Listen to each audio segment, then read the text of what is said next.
Yo, what's up, Nez? How you doing?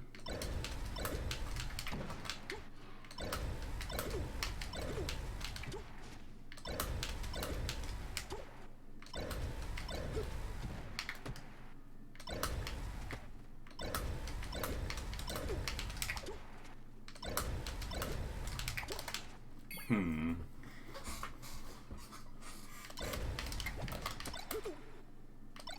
Yeah, I'm definitely down to play soon.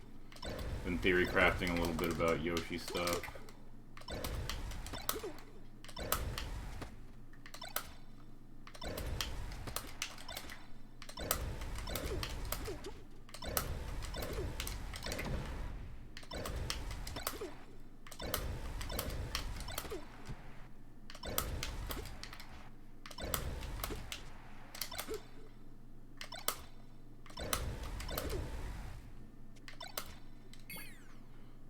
Making your fob soon too. When I'm back from Double Down, I'll get it out. Are you going to that? Yeah, I'm going to Double Down. Also, that's hype.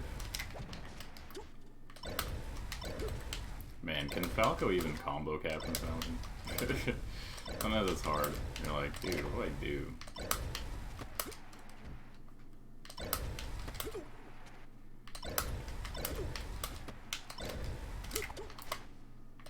What's up, Venus?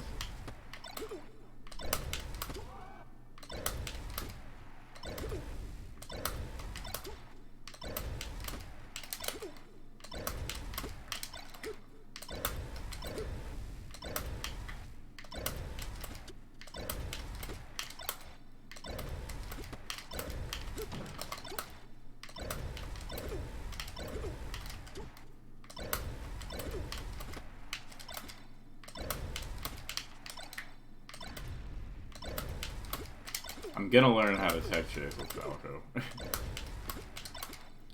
Eventually, it seems like something I probably want to learn. It's crazy how awful my Falco is, and yet I still do so well.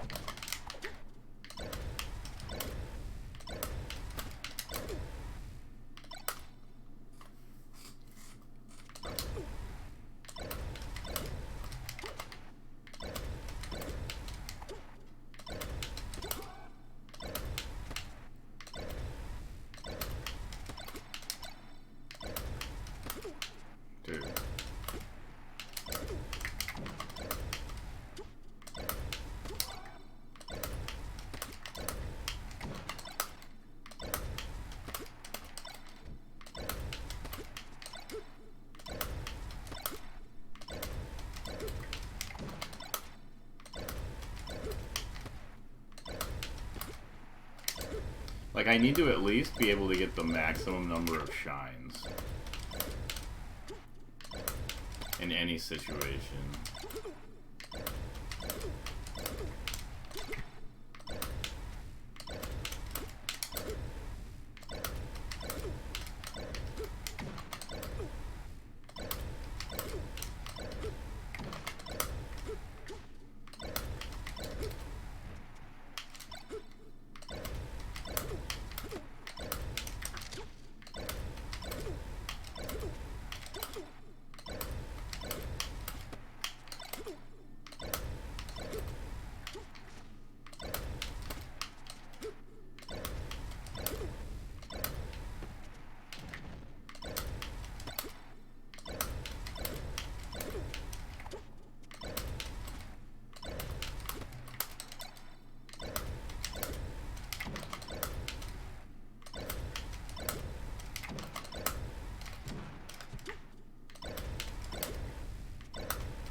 No.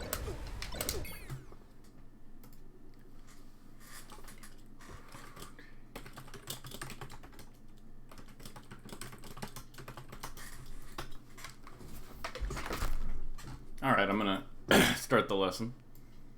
Let me just grab this YouTube video that I'm gonna be using.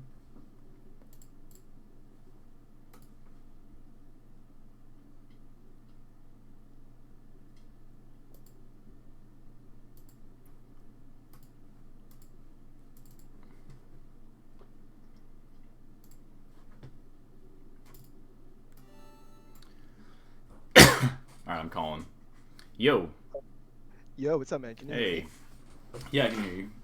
Hell yeah. How's it going? I'm chilling. How about you? Pretty good, pretty good. I think I tuned in a couple weeks ago to your stream, and I think I heard you listening to Black Marble. Maybe I'm wrong. Yeah, definitely. Dude, hell yeah. I was like, this guy gets it. No Yeah, wonder no, he Black Marvel's sick. Yeah, man. You get it. You understand. Okay, that's what's up.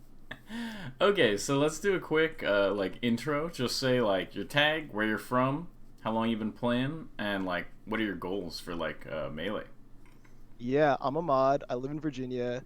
Um, I kind of had like two different Melee eras. Like I started playing in 2015 or so. Mm-hmm. And I kind of like I'd always wanted to get good at the game, but kind of like in the same way that like someone wants to like learn a second language or learn an instrument, like it'd be cool, but I'm not Yeah. gonna like put in any work whatsoever to get there. Right.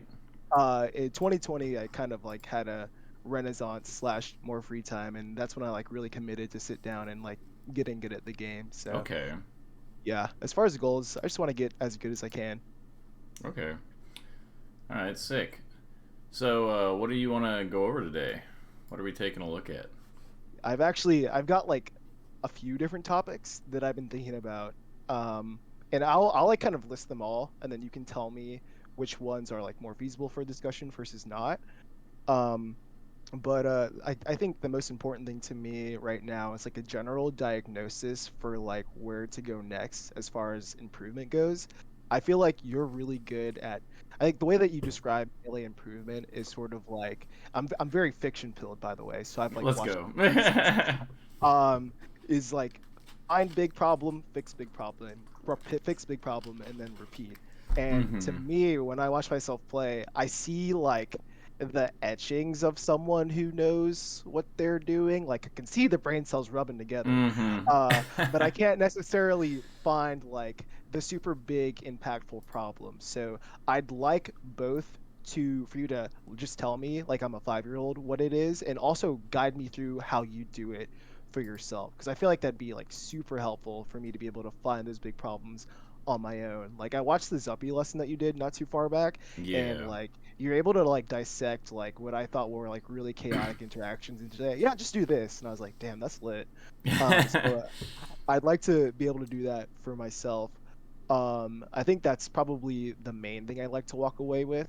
Mm-hmm. But other topics would probably be like building a game plan and iterating upon a game plan. Like I don't Mm-hmm. know. It seems like it's kind of an abstract concept to me when people talk about game plans. I'm like, what do you mean by that? Okay, no, Uh, that definitely is something to fix. It should definitely not feel like a weird concept, yeah, like yeah. game plans. I need you to fix that. Okay. All right, so um, where do you want to yeah. begin? I guess we can. I don't know. We can watch these games and then we can maybe like use what I talked about as like a backdrop. Okay. Like, Yeah, yeah. so why don't I go through it and I'll just kind of mention anything that I see, and then if it seems relevant to one of the things you were thinking about, we can stop and talk about it. Okay, that sounds good. All right. So let's start it off. It's you versus Kadoran. Yeah, I like this. It's just like, all right, there's so many options in melee. What do we do? And you're like, you're both like shield drop, dash back, dash in. Let's Like, go.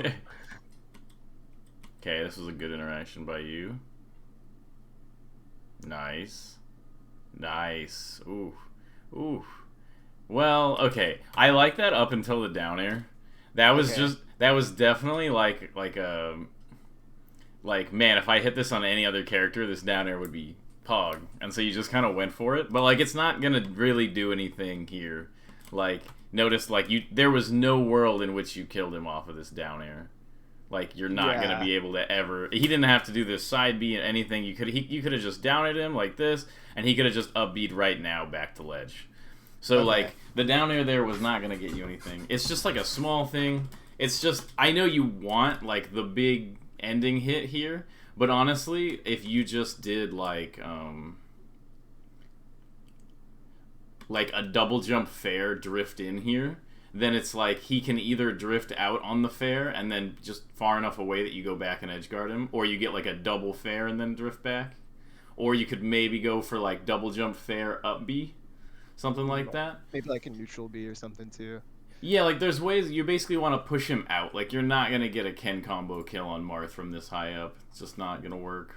But Gotcha. everything until that point, like this entire sequence up until the down air was literally like from beginning of the stock to that point, you did everything literally perfect. I'll take that. Like this is like best in the world stock so far. Let's go. I mean, it doesn't end like that, so I'll Yeah, take but this. up until that down air, you made 0 errors, like even at like a tippy top level. So good job. Gotcha.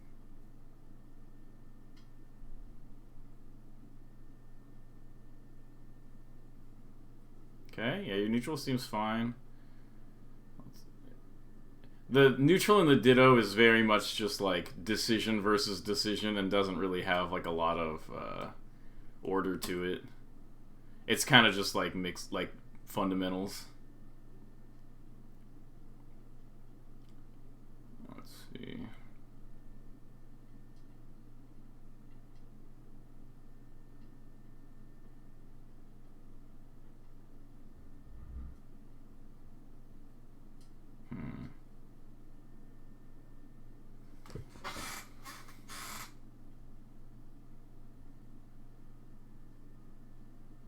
That felt really bad. Yeah.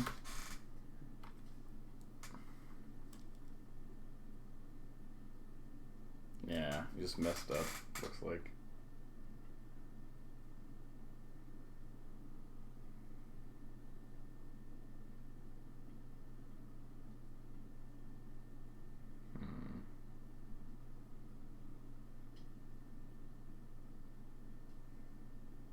Oh.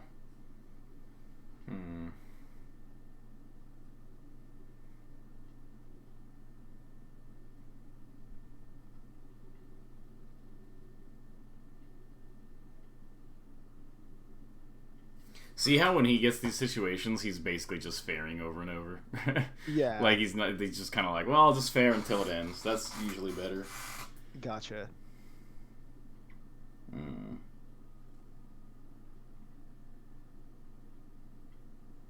Hmm.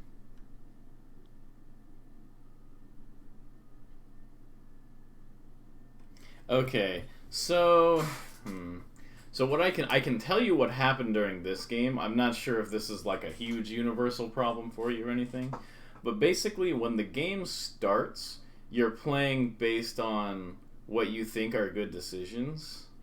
Like you're sort of like, oh, like it would be smart if I did this here, and it would be smart if I did this here, and you're just sort of playing around the idea that like if you do good things will happen. Yeah, And that makes sense to me. that is, huh? That makes sense to me. Yeah, and that was like that is a generally good game plan. And then, but basically, what happens is as soon as you start getting hit, you start just seeing your opponent as like, how do I get these hitboxes onto them?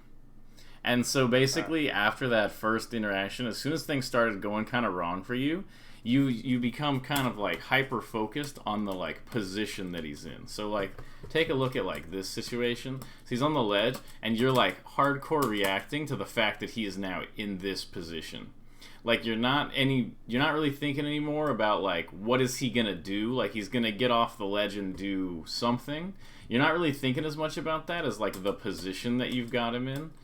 And then like the same thing happens on this dash attack, where so you move away and then he's right here, and so you're like, okay, if he moves in right here, I'm gonna try to hit him right here, and you're not really thinking about like what he's doing as like a decision versus decision as much, and it feels a lot more like he's a moving target and you're trying to hit him with your moves, and that's just been kind of true since like the second stock. Okay, that makes sense. I think I kind of like use, I guess I don't know if this is the right word, heuristics. Like, okay, he's in this position, and my brain kind of like like stopped seeing all the detail, if that makes sense. Mm-hmm.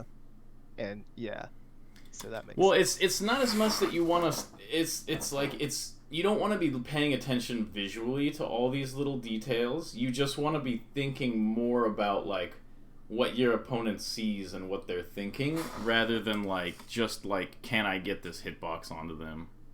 Okay.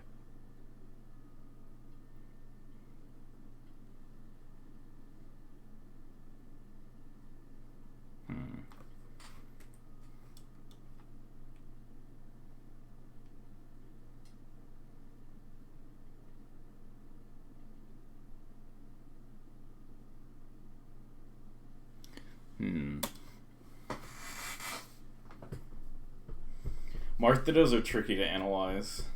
I'll get it. Just, I'll get it. Yeah, I mean, I was looking at these and having trouble too, because I'm like, it looks like I almost know what I'm doing, but I'm not exact. I'm missing something, but I don't know what it is. Hmm. Um, so one thing I'm noticing is there's definitely like an obvious difference in kind of it's like it's very obvious when you're kind of playing a certain way, like right here. So he like when you're doing these right here, like basically this whole sequence, it's very, very obvious that you're just sort of walling for like the sake of walling. And so a lot of these, like this Nair and these fairs and like this type of thing, this isn't really like doing anything. It's just showing him like, if you approach, I am ready for that. And you're just so far away that nothing is really like happening. Like you're not communicating anything to him here, except that like, oh, I'm gonna stay here and not do anything. And then so when you poke here, and he's throwing out a bunch of dumb grabs and stuff too, which makes it trickier to look at. But I'm just not gonna think about that. And so it's like you do this shield, and then you just sort of wave dash in and gamble for it. So it was kind of like, all right, I'm gonna play a situation where I'm so far away that I can just throw out moves, and if he tries to approach, I can react easily. And then you're like, okay, now I'm done doing that, so I'm gonna like wave dash out a shield and go for like an approach. And there's not enough sort of like fluidity and like ambiguity between those. The way you really want to, and I was kind of going over this with my friend last night, I'm trying to help him with stuff, is that you always want to feel active. Like the one of the ways I describe it is that like you should be always trying to hit your opponent like 100% of the time. But and then like while you're trying to hit your opponent, your hands are keeping you safe because you've practiced the defense. So it's like your intention should be that you want to hit them, but then like your subconscious is like, oh, not yet, not yet. Oh, maybe move here. Oh, not yet. You know, like you're like looking for a way in.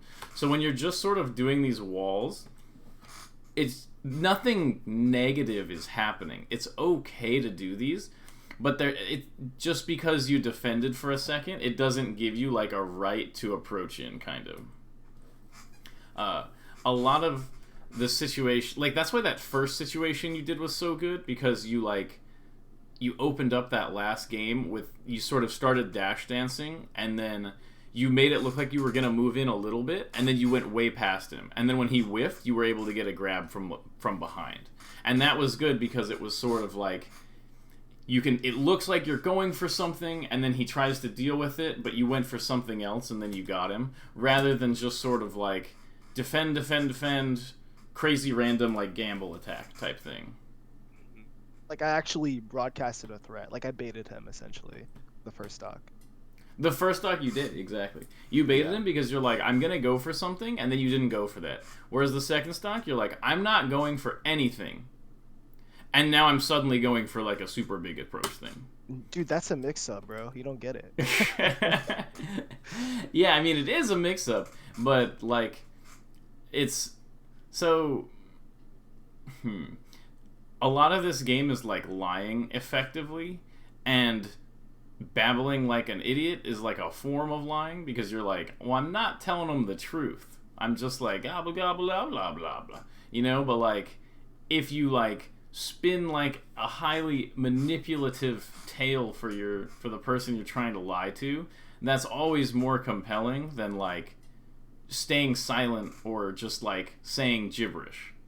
And that's kind of like the way to think about it, of like, you don't just want, because it is like, yeah, it's just a mix-up, but you don't want just a mix-up, you want like a high-quality lie where your opponent is like totally convinced that you're going to do a certain thing and you're just not.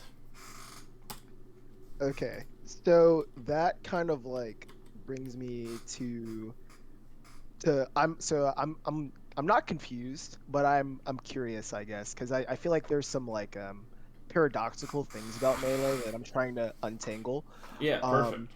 like again, I'm very fiction pilled, so I know something that you like to say is like you should be playing safe a lot of the time, playing for like net zero interactions, or the worst Mm-hmm. that can happen is like kind of nothing.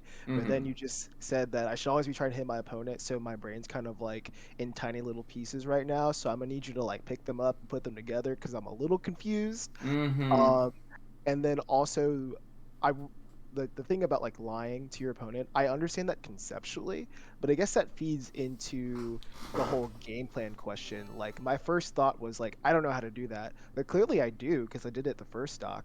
It's just like, how do I make that my game plan? Like, how can I replicate that? For consistency's sake, essentially. Mm-hmm. Okay, so let me take that one at a time. So, let's see. The first thing you were saying, where it's like where I'm saying you're always trying, like always try to hit your opponent type thing, Hmm. is like, hmm. So,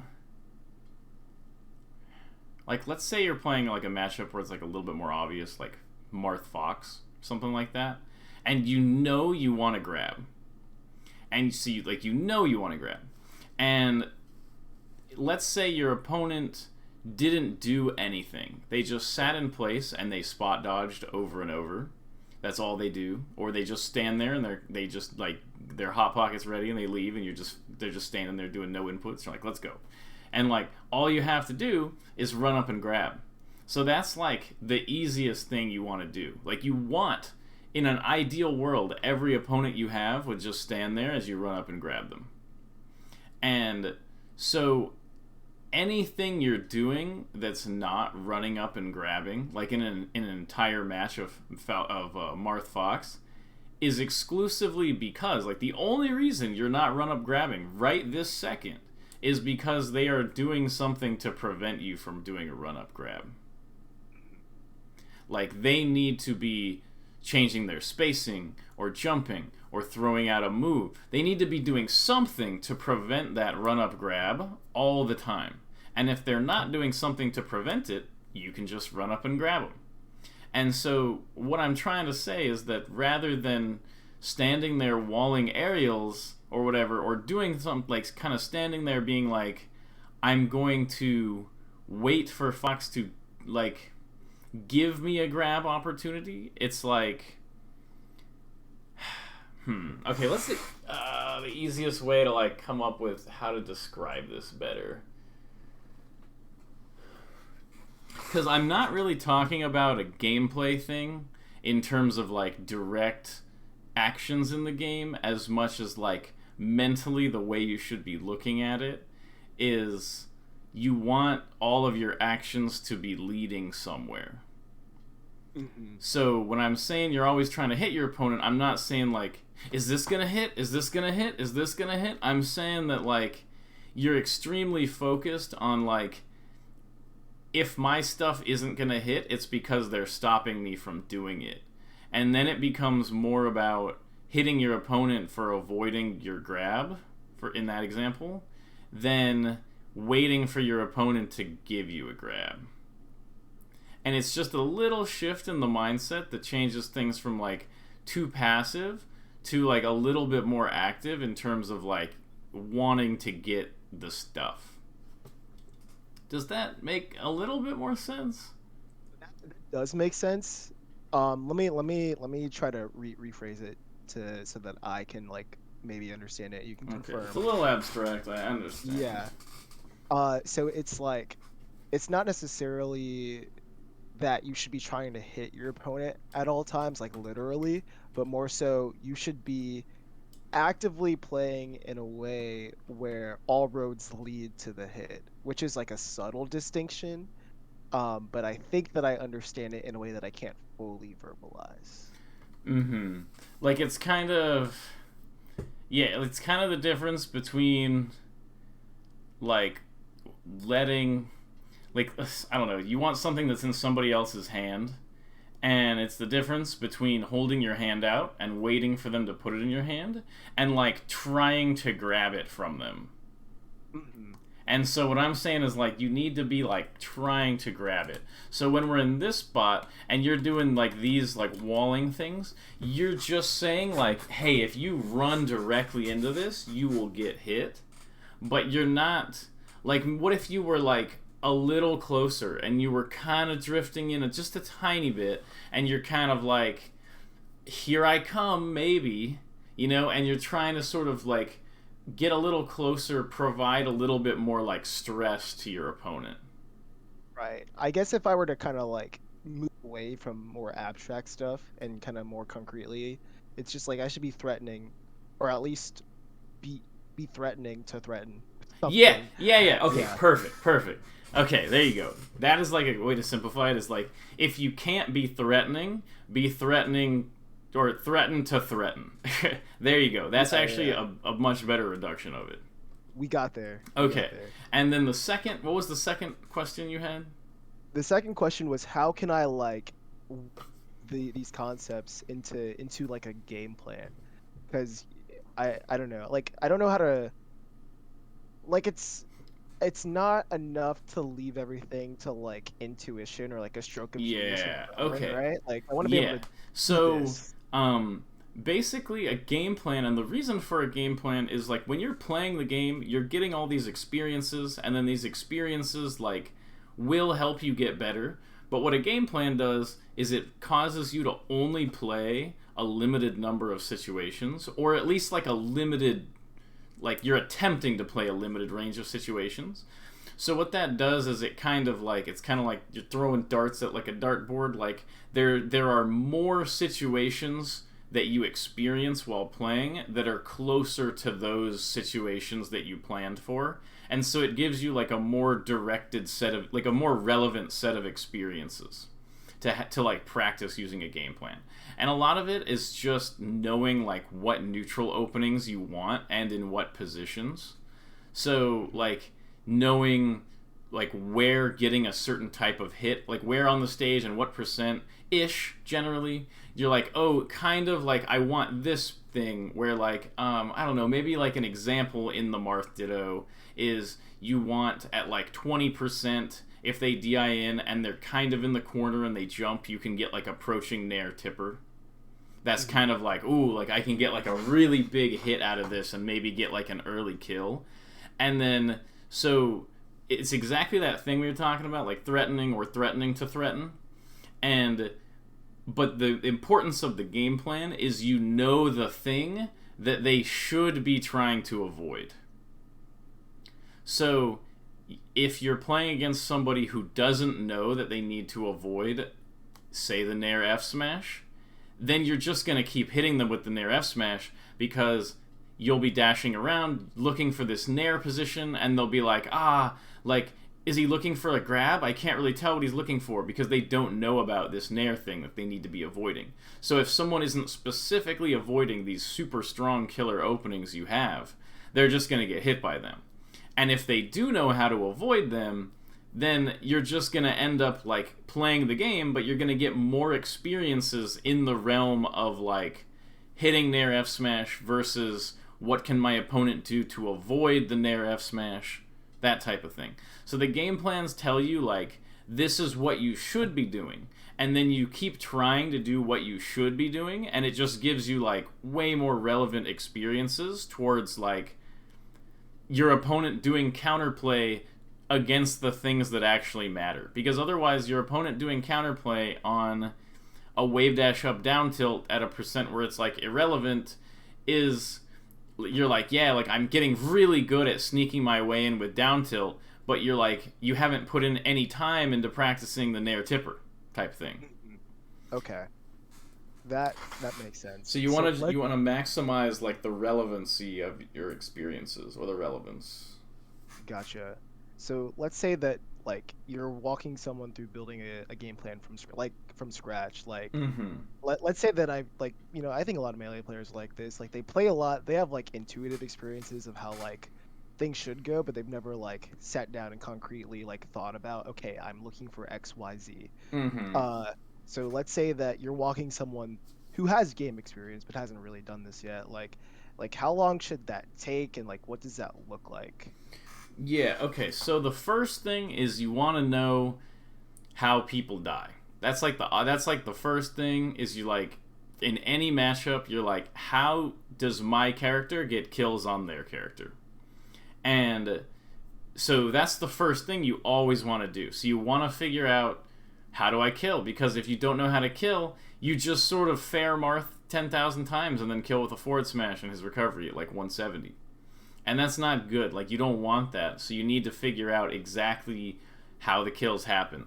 One easy thing is you can look through your VODs, other people's VODs, and just like fast forward it until like the Marth loses a stock, and then go back and be like, okay, what percent, you don't have to write it down, but like generally what percent did they die at, and like what move killed them, and just go through and get like a lot of data on this. This is probably like the quickest way to do it for any individual matchup, because there's plenty of VODs and stuff out there, and you can look at your own. And like if there's people who are really good at the matchup, like, you know, you're watching Zane VODs, then like his openings might be different from the ones you kill with, and that's good. You're like, okay, cool, I need to be killing the way he kills. And so you get all these kills that you know that you can get, and you start playing around those kills. And a lot of times when you first start making the game plan, you're like, okay, I know that I can kill here, but I don't really know how to get there. And when I try to get there, they just sort of stop me. And so that's sort of where that next step comes in of like, how can you get openings that lead into these kill situations that you want? And that's so you can kind of construct your combos down from like, how do I kill? And you kind of work backwards of like, how do I get into these killing situations now that I know they exist? And then basically the next step after that is you get good at what is my character the best at hitting the opponent with? Like, what are my most common openers? And then you sort of do this like tying strings together thing where you sort of try to be like, okay, I know the easiest ways to hit my opponent, and I know the way I want to kill them, and I kind of know ways to get from some other situations, just some list of situations, into my kill situations. And then you sort of start stringing it together like, oh, okay, maybe if they're at like 30 and I kind of hit them with this, they're kind of in the spot for this fair up B or something like that. And that's like the muddy part. That's the complicated part, is like, how do I string together and how do I weigh, like, I get this neutral opening more often, but it doesn't lead to the kills as much as it should, so maybe I should do this, you know, like Puff. Like, Puff can hit like a back air, but is it more worth it to go to hit the back air, or to go for the empty land into a grab and maybe get like an up throw? And that's always like a complicated balance that has to sort of be looked at case by case, and that's where like the complexity comes in learning the game plan. But I would say that the most important thing, and I do this first in every matchup, is how am I going to kill them, and focusing on that. If I'm learning Falco Pikachu or whatever, it's like, how do I edgeguard? How do I kill? Like, what do I do that ends up killing the character? Because if you don't know how to kill them, you're not working towards anything. Gotcha. Yeah, that maps onto how I kind of have thought about it too. So I'm glad. I just wanted confirmation. So yeah, thank you for that. Yeah. Okay. You want to just keep going on the VOD, or do you have other stuff you wanted to discuss? I think we can keep going, because Okay. I'm still like, I still don't like know what to walk away with. Yeah, no, I agree.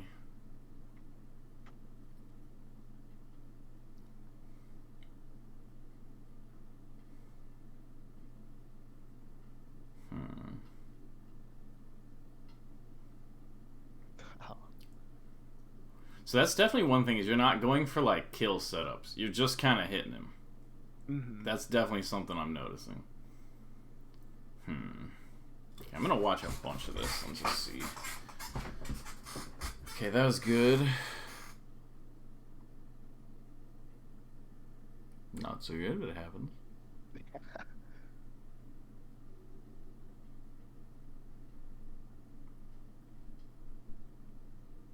Like, you're going for this like down tilt, but there's like, what's gonna happen after the down tilt hits, you know? Yeah, in my mind, I'm like, I'm getting stage positioning.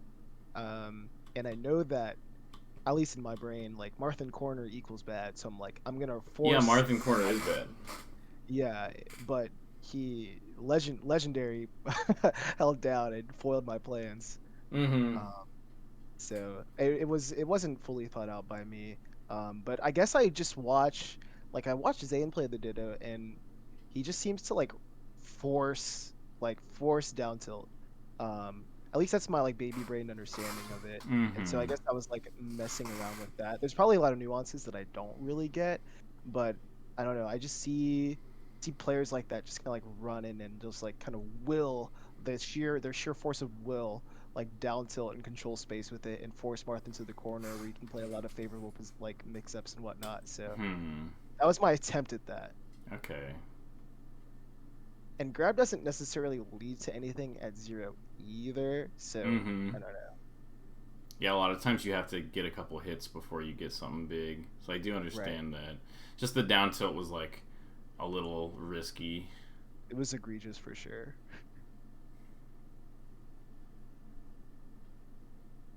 Hmm.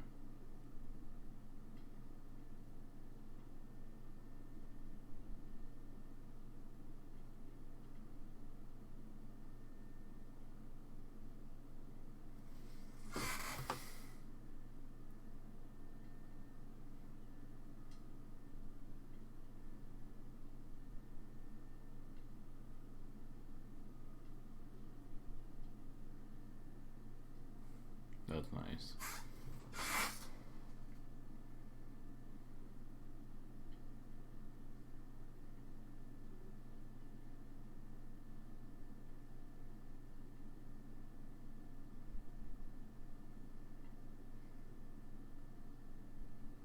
Hmm.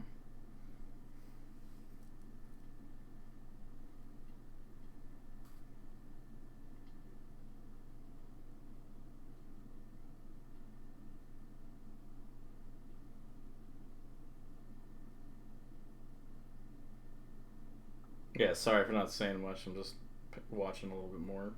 Oh, you're good. Mm. You get hit during like every invincibility. Yeah, Like you I've like noticed that. die during every invincibility. I think that's actually how I lost all three of my sucks this game, or at least two Yeah, of them. no, you did. It's like that's why it's kind of hard because I'm like, when are you getting hit? And it's like, well, you just dominate every stock, and then he comes back and hits you. It's like, oh,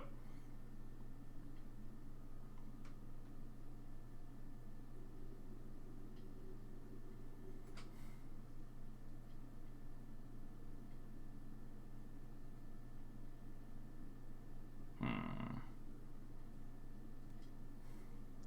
Can we actually go back a little bit? Yeah. There was so he kind of consistently dash attacked out of the corner, and Was I it right here or where was it? it may have been like further back, and Okay. I'm curious about how I can like kind of like use the concept we talk about of like threatening or at least threatening to Mm-hmm. threat. Mm-hmm. I Okay. feel like Is it? this is You think it's be a coming good. up like right now or? I think it'll be sometime during this stock, Okay. allegedly. Don't hold me to that. I may have made that up.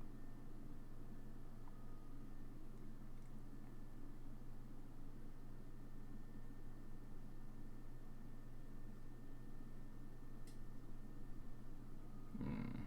Yeah, like here, maybe here. Nope, I lied. Here. Yeah. Okay. So what are you looking for in this spot? So I don't think that I necessarily did anything that made him do this.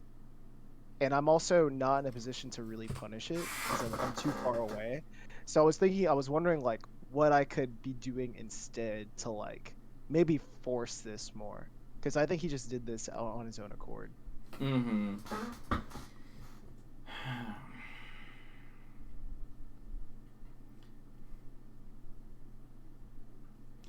I think the main thing I'm kind of getting from your play is there's like a lack of like weight behind it where you're not trying to like push anything. It's hard to kind of describe it. It's kind of like when you can tell that the puff is like fiending for a rest, and they kind of have that feeling where they're just like really like looking for it, and I just don't get that from your Marth at all. Like, there's not a feeling of like that you're really looking to try to like get something. And I think it's like a little bit more subtle in terms of like your body language and like the way you're moving the character than anything else. And I it's because it's so abstract in the Marth Ditto in particular, it just makes it really hard to like describe in like exact situations. But I feel like if your opponent does this dash attack and they're not really thinking about it, like, you can bait it just by, you know, like dashing there and then shielding if you're pretty sure they're going to do the dash attack. You know, you can bait it by just like looking vulnerable there. So it's like that thing where you were saying where like they just sort of get in there with like the sheer force of will type thing. Like,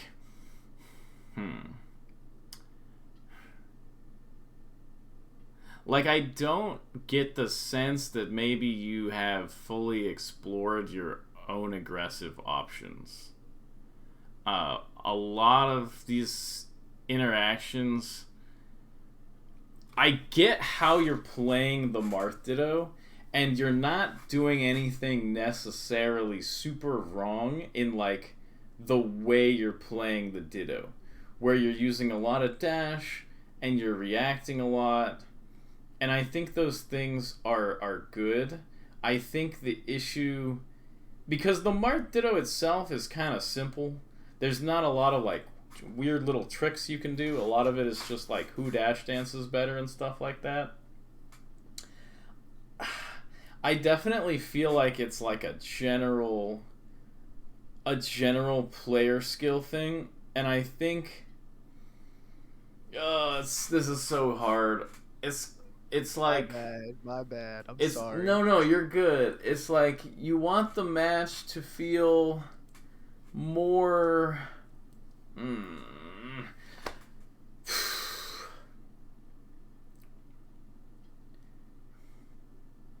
Like, I want to see you doing more stuff where you think it's safe, but it's like right on the border of being safe. Okay. So let me see if I can find an example. So I think this is like a good example where you get close and then you wave dash back so this barely misses and you get a hit. That is what I want to see more of, because I feel like a lot of times when you're in these close situations, it becomes kind of just like a mix-up. Like there or something like that. And even though, you know, that was fine, it worked. And that's the thing with the Marth Ditto. A lot of it's like, well, so much of it is like conditioning and stuff like that, that it's not as... It's just not as obvious where the holes are when you're watching the Ditto. Especially, you can play the Ditto really slow, and none of the choices you make in the Ditto are necessarily going to be bad. Okay, so this is good. So this is what I'm saying. This is actually me fucking up on the recording. So I only have 2 games for Skador, and the other... Oh, so this was the first one? I was man, that looked just like the first game. I fucked up. If you skip forward a little bit, we'll... Oh, okay, this one. Yeah. Okay, so we have Sheik here. Okay, this might be a little bit easier to look at for me. Yeah. It'll probably be very apparent when I'm messing up here. Okay, good start, though. How did you get this start? Okay, so you just won, like, that needle interaction. That was good.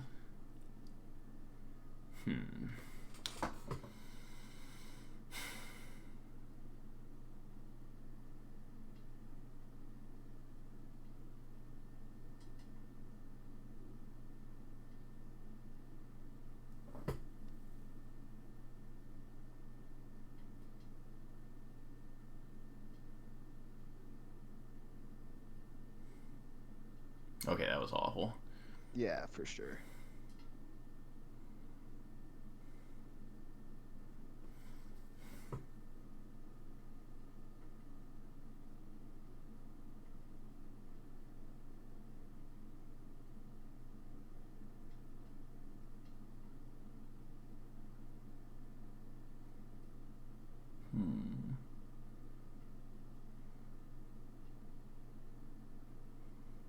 Okay, gonna ignore that. Vicious ledge cancel. Yeah, that makes sense.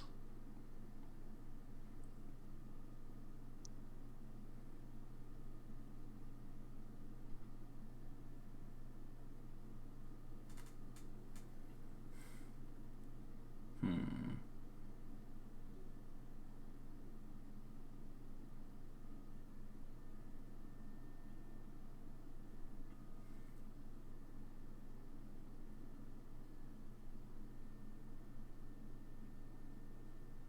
Okay, this is actually a good example.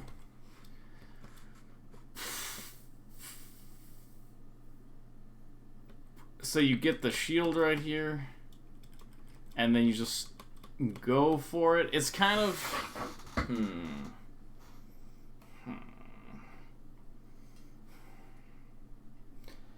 Man, you've really given me a tough one here.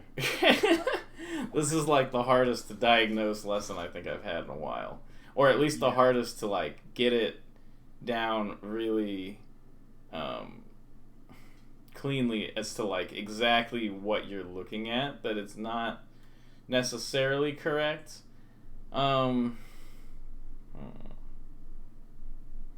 It's definitely, it has to do with like the way that you're getting openings, and you're like not really willing to sort of zone in like kind of like an ambiguous way. Like, so if I was just to stop trying to describe it and I was just going to tell you what I think you should do, I think what your goal should be is get as close as possible to your opponent and try to make it so that nothing happens for as long as possible. Nothing happens as in like a hit. Yeah, like try to get close to your opponent and like feel threatening to them while protecting yourself. Because and that's like what I've kind of been trying to figure out is like I've known for like a while in this lesson that was definitely what like I wanted you to be doing, but I've been having trouble finding spots that were sort of relevant to it. So like right here, it's like when you're in this spot, your goal should not be to get the grab. It should always be to just sort of get vaguely close to Sheik and get her to like kind of move into one of your moves. So it needs to be a little bit like more abstract pressure than just like, oh, she's here, maybe I can get a grab. Like it should be you get kind of close and you wait a little bit and you wait for the wave dash out or the jump and you sort of try to react to that. And a guy in chat mentioned something I was going to mention too, which is that you don't really do like fade back aerials. And I think a lot of times it's because when you're doing walling aerials, you're sort of too far for it to matter anyway, which is why you're not really doing the fade back. Because you're like, well, why would I fade back? Like, they're already too far away. And then when you're up close, you have a tendency to just sort of like pick a mix-up and then try to get a hit, rather than sort of like holding it in that kind of ambiguous space where like you're trying to get something, like I was talking about earlier, where you want this threat, but you're like not gonna pull the trigger. And that is honestly what jumps out to me as like, it's like that thing with like relevant experience. You have the majority of your relevant experiences are either like, my opponent is close, I'm going to pick a mix-up and try to outsmart them, or my opponent is mad far away, and I'm going to do like either this dash dance, wave dash, and down tilt, or just like wall in place. And you're not really getting this sort of way bigger chunk of experiences in the middle where you're like kind of encroaching on them, but you're also staying safe and kind of fading back and stuff like that. And I think that that's sort of like the zone of experiences that you're missing a little bit. Gotcha. I guess my question would be, so like when does one pull the trigger, or are you just saying this to me for the sake of like practicing and exercising? So honestly, you want to know when you pull the trigger? You pull the trigger when they make you pull the trigger. Okay. And you need to be like the best you possibly can be at like not letting them make you pull the trigger. Because if somebody can make you pull the trigger, then like, oh, they got you in the corner, they made you make a decision, they forced you to roll. That's how somebody can like make you pull the trigger. Whereas like, if you're really good at stalemating, you can't make someone pull the trigger. And that is kind of like how the game works at a higher level, is like the better you get at it, the harder it is to like make the other person go for something.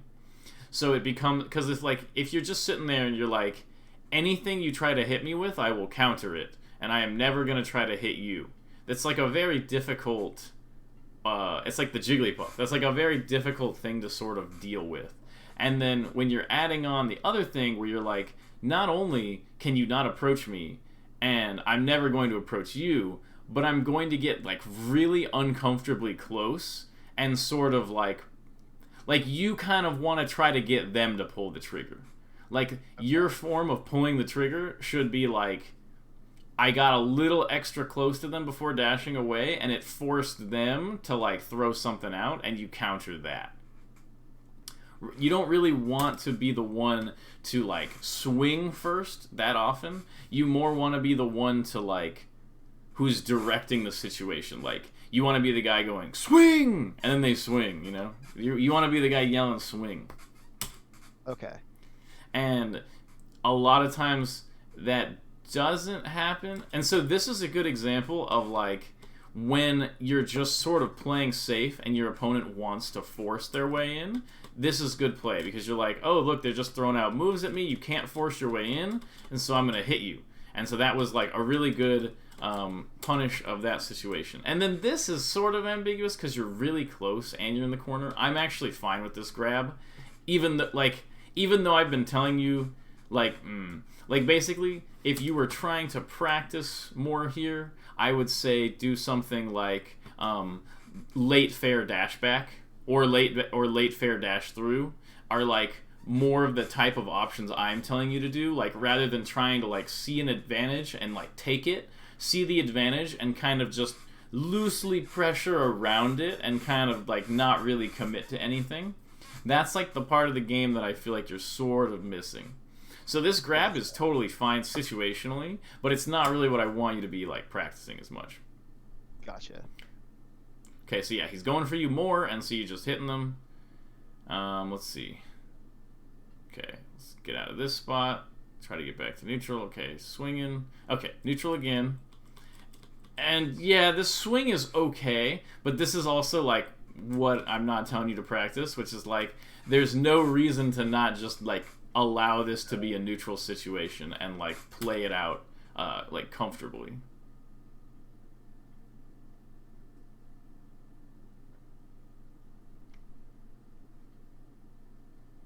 It's kind of like you're like you don't spend any time like flirting. Like, you don't spend any time like, maybe I will, maybe I won't. Like, maybe I kind of want to hit you, but maybe I'm kind of, you know, protecting myself type of thing. Like, you don't really spend any time in this sort of like flirting with approaching but not really doing it type of thing. It's very much like you're either like approaching or you're not.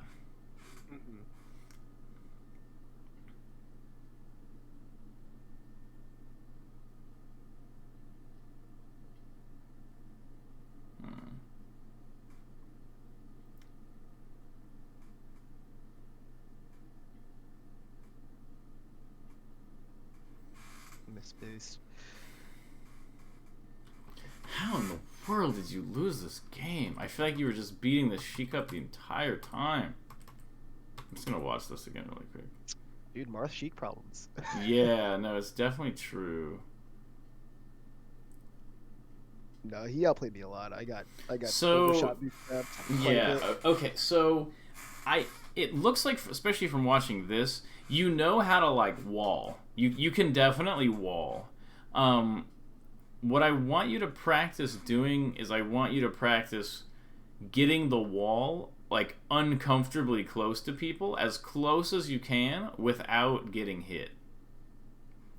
Because I think that is why was getting the impression at the beginning that you're like not moving towards those openings. Like I was saying, you always want to be trying to hit your opponent.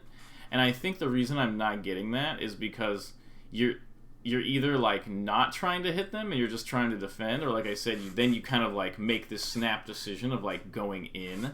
But like a lot of times if there's like no aggressive intent and then all of a sudden it turns on, your opponent will be able to like decipher that a lot easier. It's not like a good lie because it was obvious when you decided to be more aggressive. And so I think a lot of this sort of like passive pressure stuff, like these forward smashes, it's like there's not really like a reason to go from like this situation to like going from like this type of situation here to like a forward smash is like a little bit extreme when you could be going for like these smaller sort of zoning like spacing type outplays. You're just sort of going for like, well, I want this big crazy thing, and it's like you don't need to go for the big crazy thing in a situation where you have kind of like a passive advantage. Right. So like right here, I think this was good, except until you went into the corner, because you're kind of just like, okay, you can't attack me, but then there's no like push back towards them. It's just funny because it's like the opponents you're playing, every time you try to like swing, you just kind of hit them. And it's interesting because you just throw out a bunch of moves and you just kind of just hit people. And I think that definitely makes it harder to analyze because you're like, was this a bad decision? Because I just hit him, you know? Right. So I do understand where you're coming from. I think what's the best way to explain? Because I'm kind of giving you like what I want you to like work on, which is like getting close to people without pulling the trigger. But in terms of like effective analysis, it's difficult. Like in terms of telling you like, if I was you, how would I go over these games?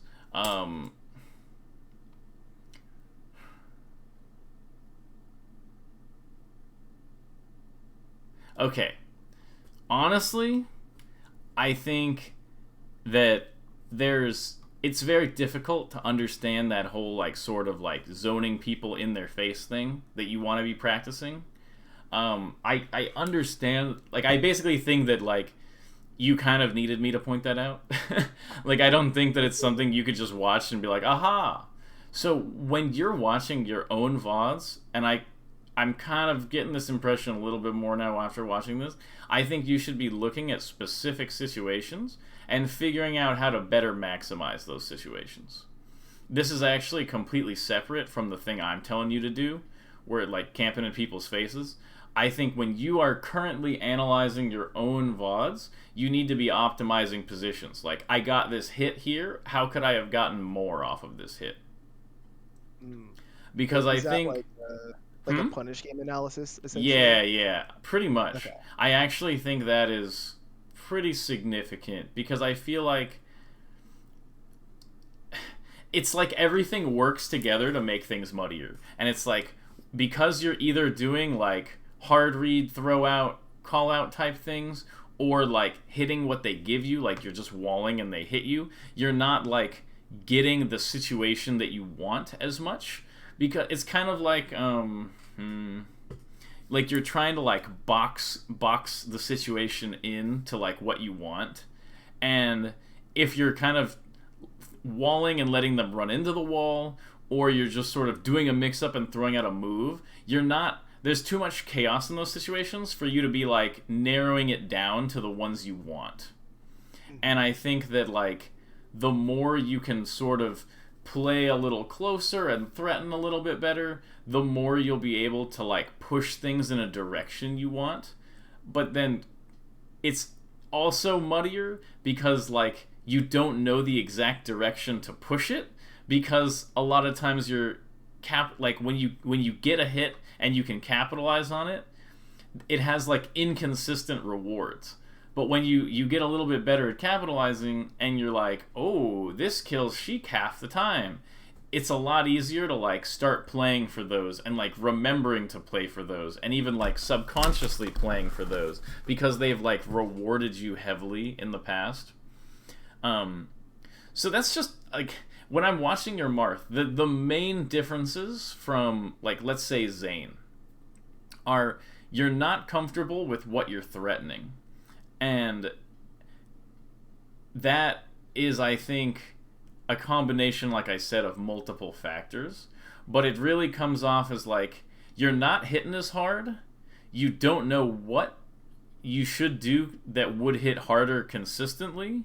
And then you're also like not trying to create the situations that will allow you to get those things that you want to hit hard. And so it sort of adds up a bunch of these little chunks to make things kind of muddy, and it ends up with more of just like a somewhat effective, okay Marth that like looks like he's kind of doing the right thing most of the time. Which is kind of like what I'm getting when I watch this, which is why the That's me. The That's analysis me. is so difficult, and it's because like you're not doing anything super wrong, but you're also like missing a lot of the situational awareness and punish that will actually like make your Marth like beat people. So you're not really Yeah. doing too much wrong, but you're also not playing in a way that will like win matches. Okay, that makes so much sense. That's probably like what I've been missing. Um, yeah, that makes sense. It like whenever I do play like really really good players, I'm kind of like amazed by both how hard they hit me and how hard it is to hit them. Mm-hmm. Um, and I'm just like, damn, that's crazy. Too bad I'm not like that. So it's just Yeah, a matter yeah. of getting those skills myself. Well, yeah, and it's because like out. So yeah, obviously they're hitting harder, but a big part of why top players hit harder is because they know how to play for their hit hard situations. Gotcha. And so that's kind of like this all needs to come to like there's like 3 or 4 different sections of like the machine that are like all kind of pulling against each other and making it harder for you to advance in other sections of the machine, which is why you're in this kind of like it's so hard to get better because like when you're trying to get better the other parts of your play are kind of pulling you back. And so hopefully from this lesson what I was able to give you is sort of like a model of why you're kind of getting held back a little bit by these like multiple little factors, and then hopefully like a road towards starting to solve it, which is like analyze the punish and practice like getting closer to the opponent and like threatening sort of without really like hitting them, like a lot of like fade back aerial, like get close, fade back aerial, dash in, like dash in kind of close, dash away, dash in a little bit again, fade back aerial, like get kind of like close to people and like a little dangerous with, and then like you'll get hit a lot, but try to just get good at getting close to people without getting hit. And hopefully once you're like, okay, I can get in close and threaten a little bit better, so I can kind of like manipulate my opponent a little bit better, and now I'm hitting harder. Hopefully your brain will be like, okay, I'm hitting harder in these situations, and you can sort of develop like a fishing type feeling where you're like the match starts and they're like, oh, here he comes, he's gonna try to get his thing, you know. That is like the feeling that you, and I'm sure you felt that from other players, where the match starts and you can tell that they're just going for their thing, that they know their thing and they're going to try to get you with it.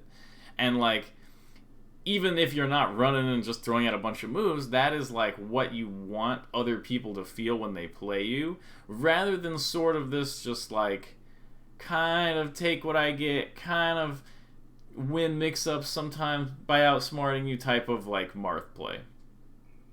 I think I have played that kind of player, and I think I have an ethical opposition to it, which is probably bad for me. 'Cause I'm like, I know what you want. Like, this isn't that fun to play against. Well, the thing Uh, is that like, you know, when HBox wants the rest, you know that too, but it doesn't make him easier to beat. That's true. And that's what you want. You want them to know that what you want, and it's really obvious you want it, but they can't really do anything about the fact that you want it. Like, they can stop you from getting it, but they're not gonna, like, hurt you because you want it. Mm-hmm.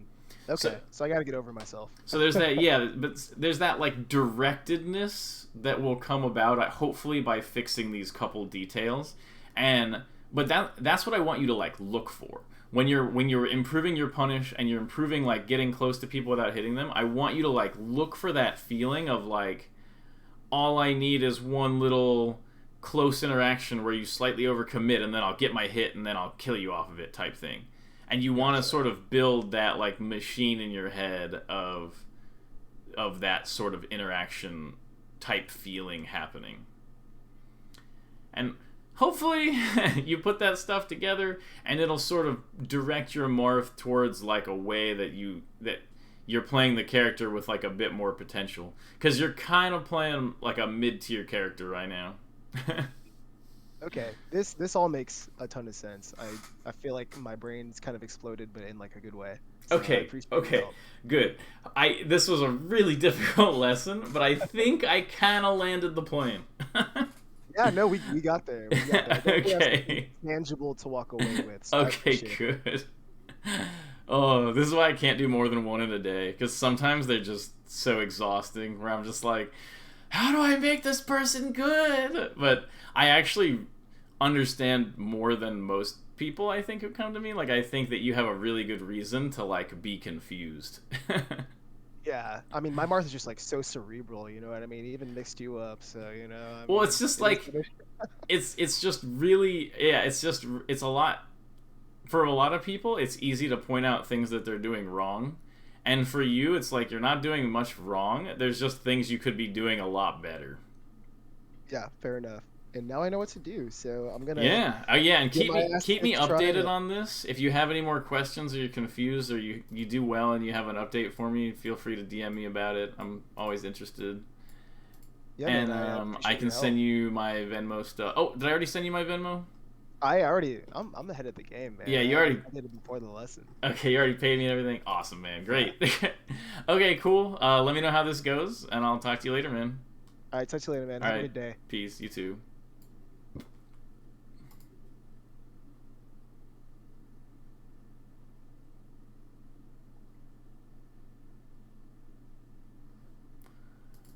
Oh, that was so hard.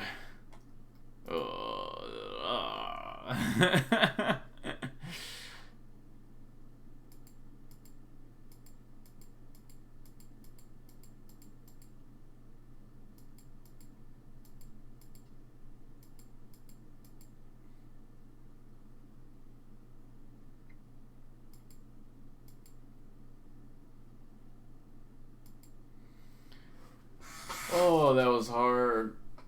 Whoa. Okay. I'm gonna get to programming for the day. What's up, Huge? What's your question?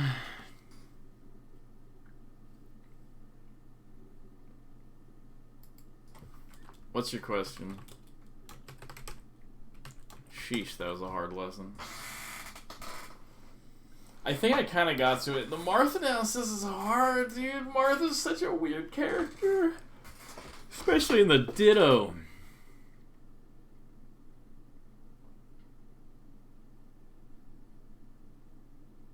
Yeah? I'm waiting.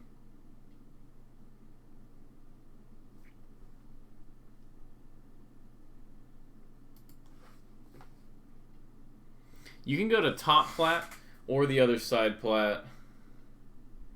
Or just, like, vaguely dash dance. You can't really do a lot. I mean, if you're Fox and Falco's on the side plat, you can't do anything either. So it's just kind of how it is. Like, side plat is just crazy strong for defense. Falco can just go to the top plat or side plat, though. Shoot lasers, threaten from top plat. That's all you can really do. Yeah, I'm raiding lucky. Thanks for coming to the stream, everybody. I know it was a tough lesson, but hopefully people got something out of it. And peace. Hope y'all have a good one.